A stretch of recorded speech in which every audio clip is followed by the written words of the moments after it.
মালদা জেলার ভোট পরবর্তী রাজনৈতিক হিংসা অব্যাহত। মানিকচকের পর এবার বৈষ্ণবনগর। মালদার বৈষ্ণবনগরের জানুটলা এলাকায় এক কংগ্রেস কর্মীকে পিটিয়ে খুন করার চেষ্টার অভিযোগ উঠল তৃণমূলের বিরুদ্ধে। আহত কংগ্রেস কর্মী আশঙ্কাজনক অবস্থায় মালদা শহরের একটি বেসরকারি হাসপাতালে চিকিৎসাধীন।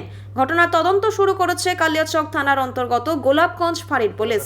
আপনাদের এক কর্মীর উপর আবার হামলা হয়েছে, কিভাবে দেখছেন? একের পর এক আপনাদের কর্মীদের উপর হামলা হচ্ছে, কি অভিযোগ আপনাদের?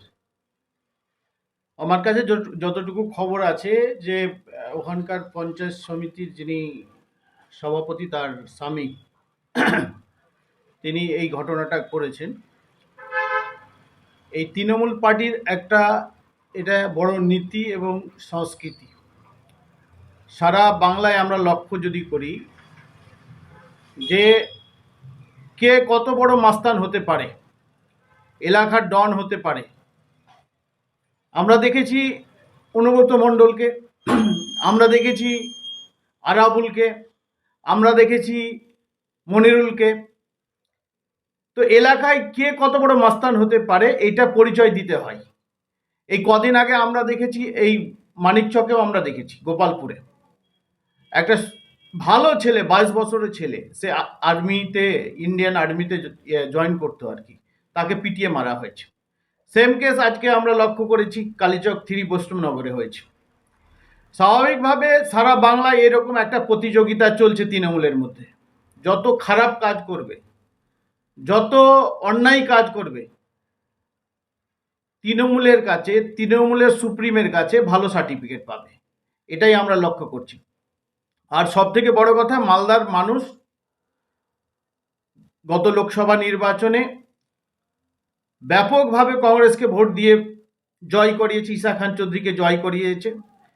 ফলে তৃণমূলের পায়ের মাটি শেষ হয়েছে। সামনে বিধানসভা নির্বাচন আছে, একটা আতঙ্কর পরিবেশ তৈরি করা। আর প্রশাসন হচ্ছে মেরুদণ্ডহীন, প্রশাসনের কোনো শক্তি নেই, প্রশাসন কিছু করার ক্ষমতা নেই। যার ফলে বিভিন্ন জায়গায়, বিভিন্ন এলাকায়, মালদা শুধু নয়, বিভিন্ন জেলাতে আমরা লক্ষ্য করছি এই যারা মানে কি বলবো, এরা হচ্ছে মানে ভাষা আমার মুখে বেরাচ্ছে না। এরা যেভাবে কাজ শুরু করেছে, মানুষকে পশুর মতো, মধ্যযুগের বর্বরতাকে ফেল করেছে। এবং ইংরেজ যেভাবে শাসন করত, সেই শাসনকেও ফেল করেছে এরা।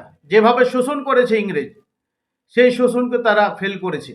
স্বাভাবিকভাবে মালদার মানুষ সব চক্রান্তকে ধূলিসাৎ করে মালদার মানুষ কংগ্রেসকে আশীর্বাদ দোয়া দিয়েছে, যার ফলে এখন তৃণমূল পাগলা হয়ে গেছে। মণ্ডল সে গুরুতর আহত হয়েছে এবং তার পরিবারের লোক অভিযোগ করছে ওইখানকার পঞ্চায়েত সমিতির সভাপতির স্বামী তরুণ ঘোষ দলবল নিয়ে তার উপর হামলা চালিয়েছে, যেহেতু তারা কংগ্রেস করে এই কারণে, এবং রাজনৈতিক বিবাদের জেরে এই হামলা। কি বলবেন? এটার সাথে রাজনৈতিক বিবাদের কোনো সম্পর্ক নেই। আর আপনি যেটা অরুণ মণ্ডলকে কংগ্রেস কর্মী বলে আখ্যায়িত করলেন, একটুখানি বৈষ্ণবনগরের মাটিতে গিয়ে খোঁজ নেন অরুণ মণ্ডল আসলে কি করে, তার সমাজের স্ট্যাটাস কি, তিনি বিভিন্ন ধরনের কি ব্যবসার সাথে যুক্ত, এই ব্যাপারটা খোঁজ নেন। এখানে কংগ্রেস, সিপিএম, বিজেপি, তৃণমূলের কোনো ব্যাপার নেই।